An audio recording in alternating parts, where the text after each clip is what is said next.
नमस्ते दोस्तों, आज अपन पढ़ेंगे अपना दूसरा अध्याय जिसका नाम है एक चर वाले रैखिक समीकरण। आइए देखते हैं ये क्या होते हैं एक चर वाले रैखिक समीकरण। एक चर वाले रैखिक समीकरण, सबसे पहले देखते हैं कि रैखिक समीकरण क्या होते हैं। एक तो होते हैं जैसे मान लो कि 1/x या प्लस एक्स की स्क्वायर ऐसे आ गया बराबर में एक ऐसे आ गया, ये एक समीकरण है।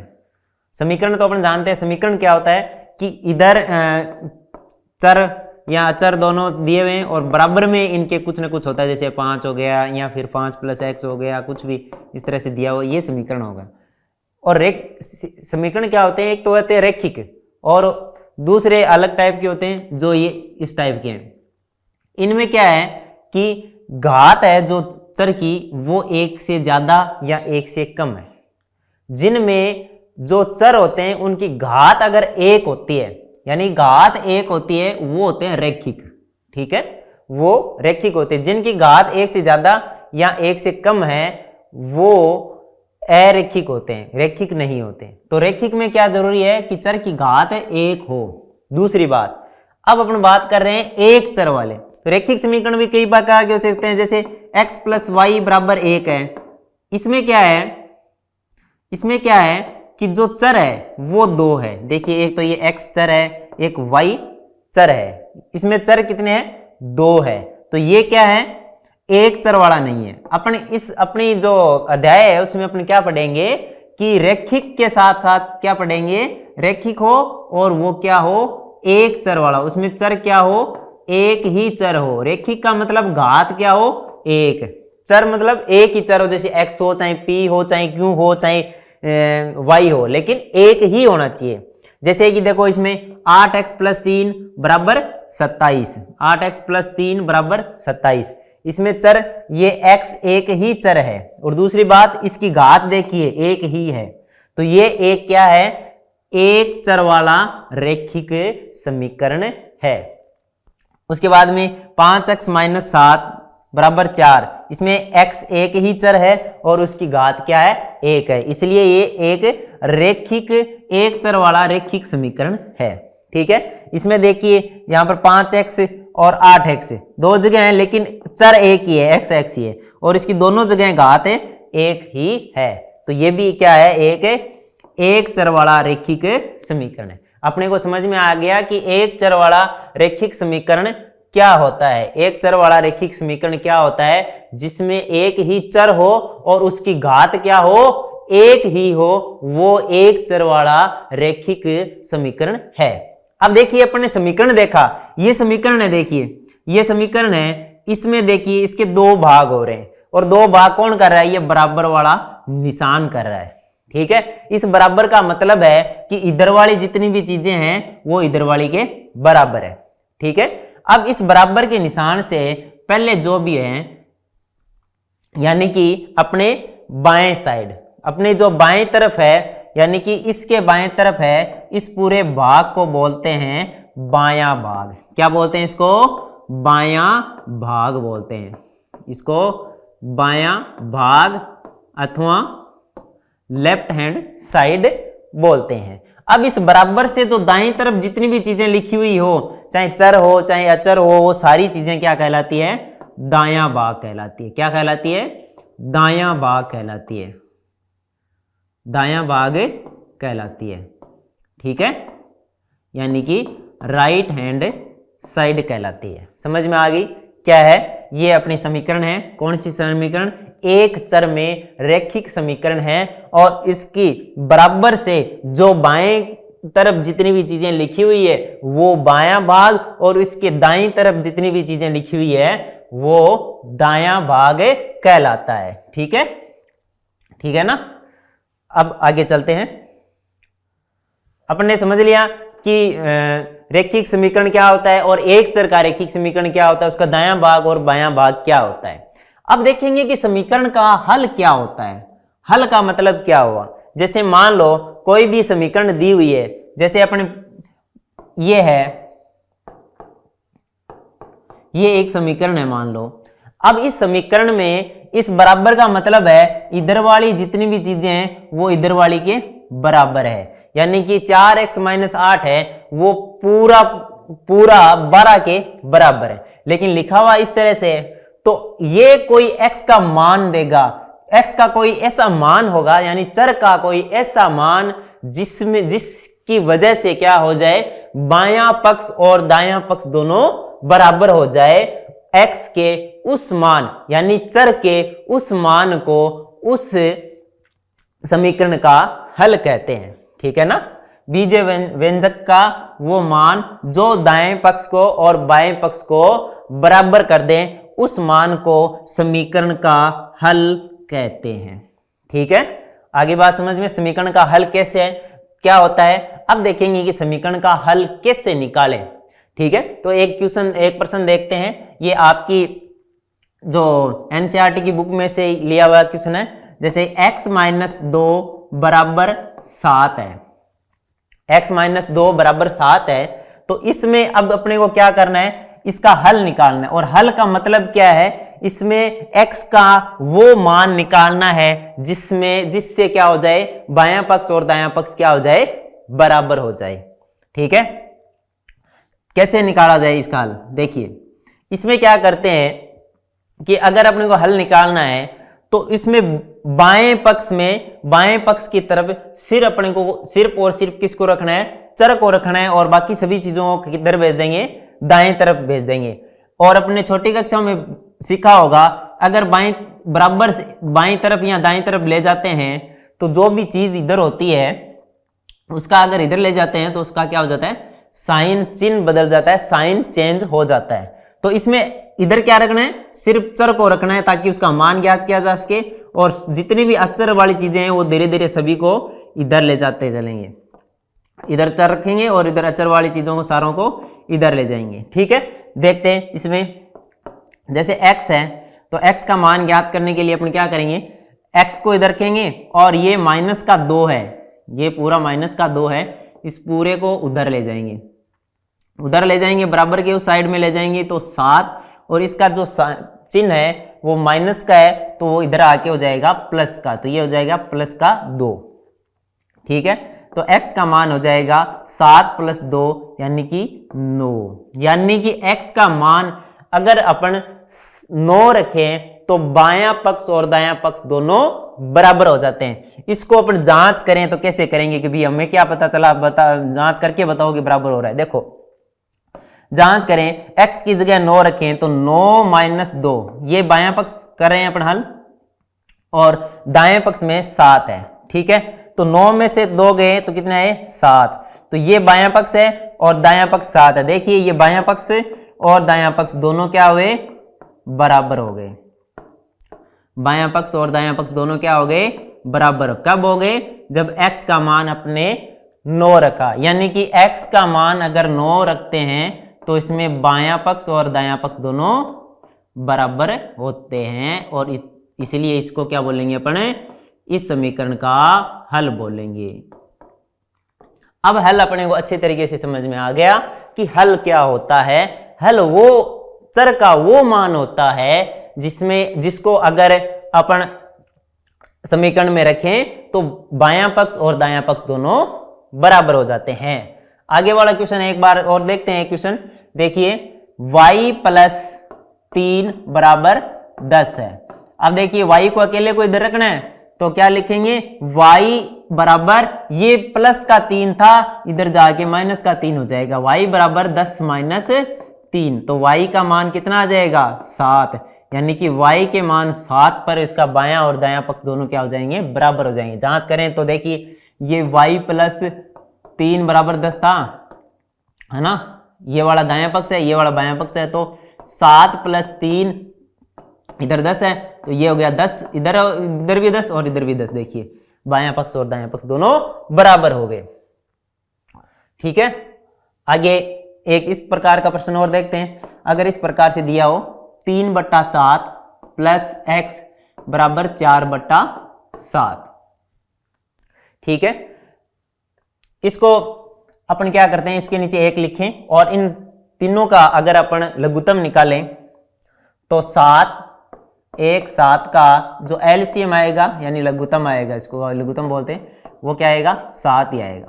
तो अपन क्या करेंगे, दोनों तरफ 7 7 से गुणा कर देंगे, तो 3/7 इसको भी 7 से, और x गुणा 7 इसको भी 7 से गुणा किया, इधर 4/7 इसको भी 7 से गुणा किया, तो ये 7 से 7 कट जाएगा। ठीक है, तो इधर बचेगा 3 + 7x बराबर 4। तो इधर क्या बचेगा, फिर 7x रखेंगे अकेला, तो इधर 3 को ले जाएंगे, उधर 4 - 3। ठीक है, तो यहां पर देखिए 7x बराबर बचेगा 1। तो आगे निकालें तो अपन 7 ये गुणा में है x के साथ।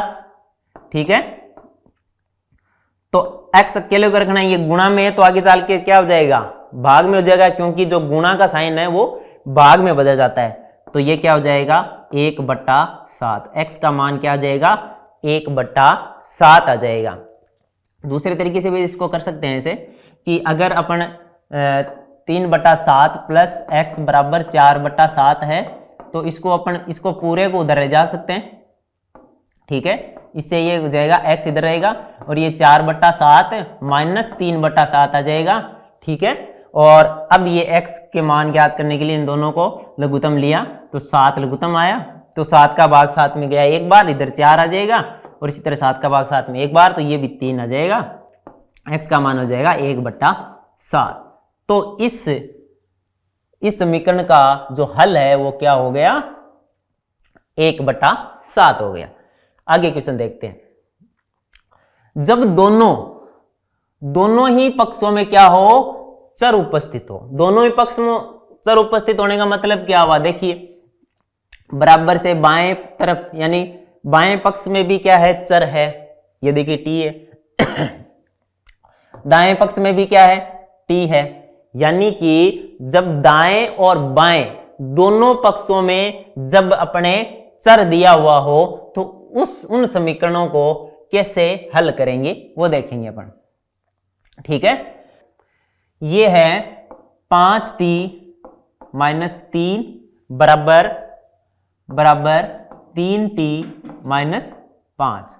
इसमें देखिए कि ये जो बायां पक्ष है उसमें भी t है, और जो दायां पक्ष है उसमें भी t है, यानी कि दोनों पक्षों में चर उपलब्ध है।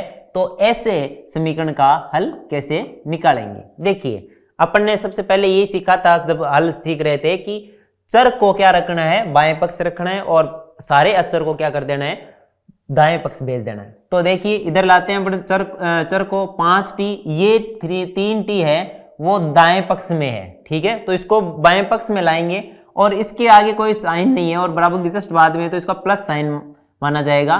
तो इसको अगर इधर लाएंगे तो इसका जो चिन्ह है वो बदलेगा, तो प्लस का चिन्ह बदल के क्या हो जाएगा, माइनस का, तो -3t आ जाएगा। अब वो जो -3 है ये क्या है, अचर है, और ये क्या है, बाएं पक्ष में, तो इसको दाएं पक्ष ले जाना पड़ेगा। तो देखिए बराबर के बाद में ये -5 ऐसा कैसा लिख देंगे, और ये जो -3 है ये क्या हो जाएगा, इधर आके प्लस का 3 हो जाएगा। ठीक है, अब देखिए इसको हल करते हैं, तो 5t में से 3t जाएंगे तो कितना बचेगा, 2t बचेंगे।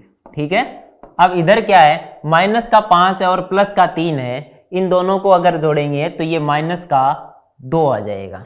ठीक है, अब ये 2 है, ये t के गुणा में है ना, क्योंकि ये क्या है, अचर है, तो इधर रख नहीं सकते, ये इसके गुणा में है, तो इसको इधर ले जाएंगे, तो ये इधर किस में हो जाएगा, भाग में हो जाएगा, क्योंकि गुणा का जो साइन है वो भाग में बदलता है। तो -2/2, 2 से 2 कटा, तो क्या आया, t का मान -1 आ गया। तो इस समीकरण का जो हल है वो है t बराबर -1। तो इस तरह से अपन अगर दोनों तरफ चर हो तो उसका समीकरण का हल कैसे निकालेंगे, कि जितने भी चर है उनको बाएं तरफ ले आएंगे, और जितने अचर है उनको दाएं तरफ ले जा करके उनका हल निकालेंगे। अब इसी तरह का एक प्रश्न और है, 2x/3 + 1 7x/15 + 3। हल करते हैं, 2x/3 + 1 बराबर 7x/15 + 3। इसको अपन सोल्व करके इसका समीकरण का हल निकालते हैं। देखिए ये बट्टे में है, इसमें नीचे 1 कर देते हैं, नीचे 1 कर देते हैं। पहले की तरह जब भिन्न में होता था तो क्या करते थे, नीचे नीचे वालों का क्या कर लेंगे, अपन एलसीएम या लघुत्तम निकाल लेंगे। तो 3 का, 1 का और 15 का निकालेंगे। तो 1 का तो जरूरी नहीं है, क्योंकि अगर 3 का एक साथ निकालेंगे तो 1 के 3 आएगा और 15 के साथ निकालेंगे तो 15 आएगा। अपन निकाल लेते हैं 3 और 15 का। 3 और 15 का लघुत्तम है वो कितना आएगा, 15 आएगा। अगर अपन इसका लघुत्तम छोटी क्लास में सीखा है, इनका लघुत्तम निकालेंगे तो 15 आएगा। तो इन सभी को क्या करेंगे, 15 से गुणा कर देंगे। तो 2x बट्टा 3 गुणा 15 प्लस 1 गुणा 15 बराबर 7x बट्टा 15 गुणा 15 प्लस 3 गुणा 15। ठीक है, तो ये 3 से 15 कटेगा 5 बार, ये 15 से 15 एक बार कटेगा। ठीक है, तो ये इधर आ जाएगा 2x गुणा 5 प्लस 15 बराबर 7x प्लस 45। ठीक है, समझ में आ गई बात। अब आगे देखिए, ये किस तरह से होगा। इसको अपन क्या किया कि 2x गुणा 5 है, तो ये 2 से 5 गुणा होकर 10 हो जाएगा। तो 10x प्लस 15 बराबर ये यहां पर तो 1 हो गया, तो 7 को 1 से गुणेंगे 7 ही आया, 7x प्लस ये हो गया 45। ठीक है, अब देखिए यहां पर इधर भी चर है, इधर भी चर है, इसको इधर ले आएंगे, और ये अचर है तो अचर को इधर ले जाएंगे। तो 10x यहां पर ये प्लस का है तो इधर आ जाएगा माइनस का 7x, और ये 45 ऐसा कैसा, और ये प्लस का 15 है, ये माइनस का 15 हो जाएगा। ठीक है, इतनी बात समझ में आ गई। अब देखिए आगे चलते हैं। ये 10x में से 7x जाएंगे, 10 में से 7 जाते हैं, कितने बचते हैं, 3 बचते हैं। तो यहां पर आ जाएगा 3x, और ये 45 में से अगर 15 जाते हैं तो कितने बचते हैं, 30 बचते हैं। ठीक है, 3x बराबर 30। ये 3 इसके गुणा में है तो आगे जाके क्या हो जाएगा, भाग में हो जाएगा। तो x बराबर क्या आ जाएगा, 30 बट्टा 3। 30 में 3 का भाग देते हैं तो 10 बार जाता है, तो x का मान 10 हो जाएगा। यानी कि इस समीकरण का जो हल है वो क्या है, x बराबर 10 है। ठीक है, ये बात अपने अच्छे तरीके से समझ में आ गई है। अब आगे चलते हैं। देखिए आगे है समीकरणों को सरल रूप में बदलना। सरल रूप में बदलना यानी कि कुछ समीकरण क्या होते हैं, जटिल होते हैं। तो जटिल समीकरणों को पहले सरल समीकरण में बदलकर फिर उनका क्या निकालेंगे, हल निकालेंगे। देखिए एक प्रश्न है, ये x बटा 2 माइनस 1 बटा 5 बराबर x बटा 3 प्लस 1 बटा 4। इसको पहले करते हैं अपन, तो इसको पहले करेंगे। देखिए इसको लिखते हैं x बटा 2 माइनस 1 बटा 5 बराबर x बटा 3 प्लस 1 बटा 4। देखिए पहले तो इसको सरल रूप में कर लेंगे। ठीक है, सरल रूप में करने के लिए सबसे पहले क्या करें, अपन 2, 5, 3, 4 इनका लघुत्तम निकालते हैं। तो इनका लघुत्तम निकालेंगे तो इनका लघुत्तम आएगा 60। इनका अगर अपन 2, 5, 3 और 4 का अगर एलसीएम लेते हैं अपन तो आता है 60। कितना आएगा, 60 आएगा। छोटी कक्षा में अपने एलसीएम लेना सीखें। तो अब क्या करेंगे, ये जितने भी पद हैं उन सभी को क्या करेंगे, 60 से गुणा कर देंगे।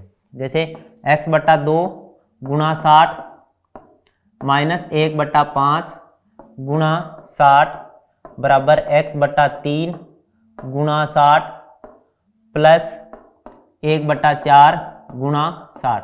देखिए इसके अलावा और भी अन्य तरीके हो सकते हैं इनको सरल करने के। अपन ये तरीका अपनाते हैं। ये 30, ये 5 से कटा 12 और ये 3 से कटा 20 बार। ठीक है, और ये कटा 15 बार। ठीक है, तो यहां पर क्या बचा, 30 को x से गुणा किया 30x बच गया, और ये माइनस का साइन, और ये 12 को 1 से गुणा किया तो 12 बचा, बराबर में ये 20x बचा और प्लस में बचा 15। ठीक है, ये बच गया। अब ये देखिए, अब अपने को पता है कि ये कौन सा रूप हो गया कि दोनों पक्षों में जब चर हो वो रूप हो गया। इसको अपन आसानी से क्या कर सकते हैं, हल कर सकते हैं। इसको चर वाले इधर ले आओ और चर वाले इधर ले जाओ, तो 30x और इस 20 को इधर लाएंगे तो माइनस का 20x आ गया। ठीक है, और इस -12 को उधर ले जाएंगे तो 15, और ये माइनस का है तो ये हो जाएगा प्लस का 12। ठीक है, तो ये हो जाएगा 30 में से 20 जाएंगे तो 10x। ठीक है, और ये हो जाएगा 15 और 12 कितने हो जाएंगे, 27 हो जाएगा। ठीक है, तो x का मान क्या आ जाएगा, 27/10 आ जाएगा। ठीक है, तो ये हो गया इस समीकरण का हल, x बराबर 27/10। ठीक है, अब इसका हल निकालते हैं दूसरे वाले का। तो ये है m माइनस 1/2 बराबर 1 माइनस m-3/2। इसका हल निकालेंगे अपन।